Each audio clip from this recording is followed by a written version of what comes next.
Hey everyone, Skull902 here. Last November, I marked the 15th anniversary of the PS3 and Wii's launches by comparing their respective ad campaigns.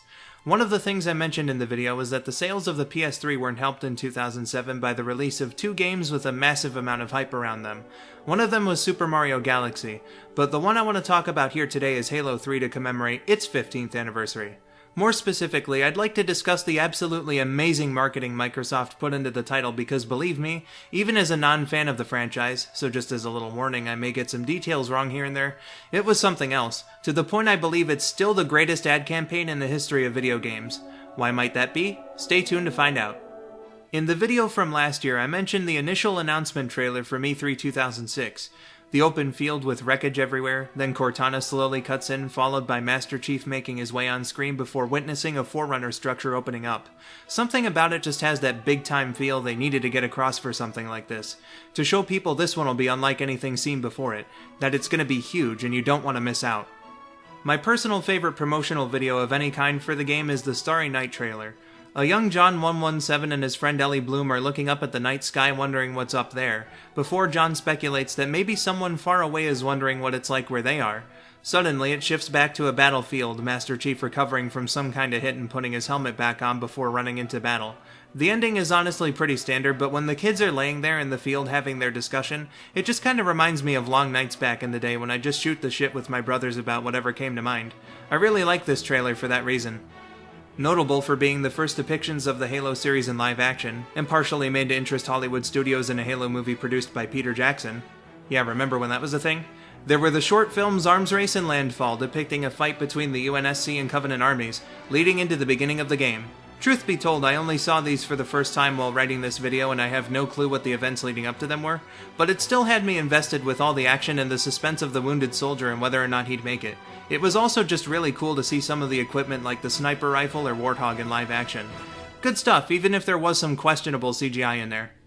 Then there was the final trailer from E3 2007, showing gameplay and cutscenes from campaign for the first time.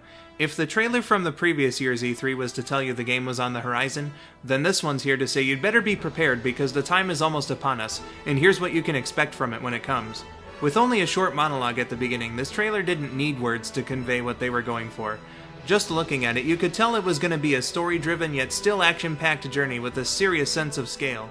I also have to give props to whoever edited the trailer too. It could have just been a bunch of clips thrown together and still be good, but every now and then they also synced up gunshots, laser blasts, and explosions to the music, and those subtle touches just make the editor and me so happy. When it comes to straight-up adverts, the Believe campaign of videos was Microsoft's main way to promote the game on the internet. In it, elderly veterans of the Human Covenant War are being interviewed at the Museum of Humanity in various battle zones about the events of the game, all of them talking up the importance of Master Chief's contribution to the war effort. Some of these are accompanied by shots of a beautiful diorama of figures crafted by New Deal Studios and Sam Winston Studios, which feature heavily in the television ad, showing scenes of the war until the camera shifts to Master Chief's figure, which suddenly springs to life. I was really gripped by the story here, particularly when one of the vets is asked to demonstrate the spiker, and when another discusses the funeral held for Master Chief. It came off very believably, which, considering the campaign's name, I guess was the point. Well done. On a much more lighthearted note, GameStop commissioned Rooster Teeth to make a pre-order ad for the game in their familiar machinima style. In it, a player is fondly reminiscing over different monuments in Halo 2's maps as a farewell to the game before its sequel comes out, with another player agreeing that the older game brought them good times. I have a fair bit of nostalgia for this one. Reminds me of how I was getting into Red vs. Blue at the time. Speaking of which, to promote a number of different Xbox and Halo 3 products, as well as the Zoom Media Player, which I'll come back to in a bit, Microsoft had Rooster Teeth make a 5-part Red vs. Blue miniseries about the transition from Halo 2. In the first 3 parts, Sarge briefs the Red Team on the move to Halo 3, covering topics such as the updated Needler gun, which was ironically nerfed by the time the game came out, the Mongoose, and equipment like the Bubble Shield while Church and Tucker watch over them in the first 2 installments. In the 4th, Church works as a real estate agent to show Red Team the game's new maps, and in the final part, the Reds are getting all packed up with at least Griff not knowing that they've been hired to move Blue Team's belongings as well. A fun miniseries to watch, makes me miss the show's glory days so much. Oh, Rooster Teeth, how the mighty have fallen. So anyway, the next bit of promotion I think was a really smart idea. The Halo 3 beta had been open only to those lucky enough to get an invitation in the early goings of 2007, but later on, anyone who purchased a copy of Crackdown was given access to it until the beta testing ended on June 10th that year. Among other things like bugs that were fixed and whatnot, the main difference I always notice is with the player models, with slightly different coloring, scratches and dinks in the armor, and more shade around the visors. Dare I say it, but I personally prefer the way they look to the ones in the final game. That is to say for the multiplayer anyway. Turns out the beta models were based on the one used for Master Chief in campaign.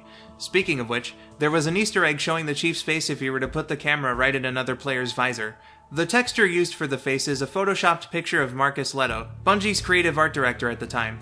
The promotion worked though. Microsoft knew including the beta with a game that might not have gotten the attention otherwise would be a good way to drive sales, and people ended up really liking Crackdown. A win for everyone involved. Microsoft's Zune Media Player. That thing sure existed, eh? Launched in 2006, it was meant to compete with Apple's iPod. That ended up not working out so well for them, but on June 15, 2007, a limited Halo 3 edition of the player was released exclusively at GameStop. It had its own box art, and the player itself had a Halo 3 pattern on it. 2 months later, an even rarer version of the player was released exclusively to members of the US Armed Forces, with different box art in the pattern colored brown and tan, which makes this the only time I can recall the special edition version of something looking less desirable than the original. Included with the player are the soundtracks for the first 2 Halo games, Halo 3 promotional images and concept art from the series, the Starry Night and E3 2006 trailers, as well as Halo 2's theatrical trailer, the first 3 Halo 3 vidocs, the first 6 episodes of Red vs. Blue, and an exclusive Red vs. Blue PSA filmed in the Halo 3 beta, which I used a screenshot of just a moment ago. I might have been memeing on the Zune this whole time, but credit where it's due. That is a lot of cool stuff to include. Mountain Dew Game Fuel, a line of sodas turned energy drinks by PepsiCo originally used to promote various different video games, with the marketing saying that they give gamers the energy to make it through long play sessions. That silliness aside, the very first batch of Game Fuel was made for Halo 3, with a citrus cherry flavor, often described as a mix of Mountain Dew's Livewire and Code Red variants. It also came in Slurpee form at 7-Eleven stores, which leads us into my favorite promotion for the game overall. Collectible Slurpee Cups. I remember snatching a few of them back in the mid to late 2000s, and the Halo 3 cups were a part of it. As far as I'm aware, there were 3 different cups to collect, all featuring lenticular imaging that makes what you see different depending on the angle you're looking from. The cups all feature Master Chief. The ones we had back in the day had him looking straight at you. There's this one where he's carrying the red flag, and finally this one where he's looking off into the distance. If you wished, you could also use these special lids for the cups. These all look fantastic and make me want to recollect all the Slurpee cups I had at the time, which also included Star Wars Episode 3 and Spider-Man 3. Weird that they were all for 3s. And that's everything I wanted to cover here today. There is plenty more I didn't touch on, but the point is Microsoft put their all into the marketing of this game, the expenses of which exceeded $40 million. It paid off in spades, however. The game made 4 times as much money and sold 3.3 million copies in the first week alone. It garnered critical acclaim and player activity remained at or near the top of Xbox Live for years afterward. It was going to be a popular release no matter what, but the fantastic marketing of Halo 3 certainly helped get the results they needed. Almost makes you forget how much Halo's fallen off in the time since. But that's neither here nor there. When it comes to Halo 3, Bungie, Microsoft, job well done on that one, and a happy anniversary to you. That'll do it for this look at what I believe is the greatest marketing campaign for any video game up to this point. I have been Skull902, thank you for watching, and have yourselves a wonderful day.